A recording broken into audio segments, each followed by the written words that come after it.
They're throwing them raw meat just to build their record, to get them to wherever they want to get them to, that big money fight, that title fight, whatever it is. You're not getting competitive fights on a regular. When you get the big fight boxing, of course, it's great. Gervonta Tank Davis against Ryan Garcia in April. Finally, some huge fights. 136 pounds. How do you break that one down, Teddy? No, it's an interesting fight. Right now, you'd probably have to make Tank the favorite because of seasoning, experience. He's been in there with the better opposition. He's had the better experience in his resume.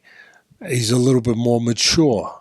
He's a little older. They're both still young, but again, I use the same word I use to beginners. He's a little more seasoned, and he's very dangerous.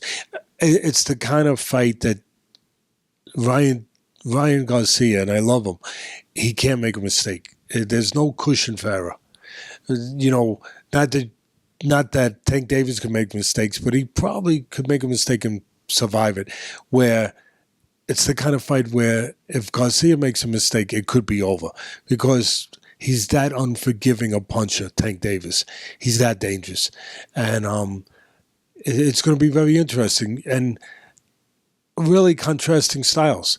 You could make a little bit of an argument if you want to go back and say, you know, Ali Frazier, where you have the boxer versus the guy coming forward, you know. But Tank Davis is much more than just a slugger. Anybody who thinks he's just a good puncher, they're wrong. He's a very complete fighter. He's got a real good ring IQ. He knows how to do it. He can counter punch, he can go get you, fight inside, fight outside. He's defensively responsible. He's a really solid fighter. And the thing that I love about Ryan is he's still a work in progress. He's still getting better.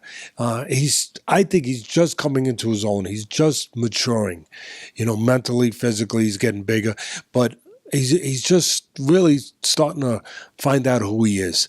And I don't know if it's just a tiny bit too soon. I don't know. We're going to find out. Or the timing, he's going to rise to the occasion. The timing's right. But for him to win this fight, Ryan Garcia has to control the outside. He's got to use his jab. He's longer. He's taller. He's got to try to keep Davis at the end of his punches, and make him pay for real estate. You know, you want to come in 2 feet. Well, you're not going to charge dollars, but you're going to charge punches. That's going to cost you 3 punches. And then maintain that separation, that distance, without getting caught on the way out. And again, without allowing Tank to get into his wheelhouse in close where the short arm guy can put his hands on him. It should be an intriguing fight, a very interesting fight. I said it at the beginning.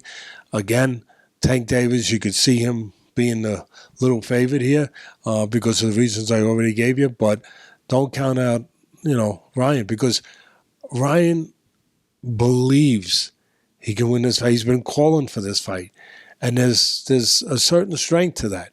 When a guy is calling for a fight for whatever reason, styles, whatever, that he believes that fight is right for him.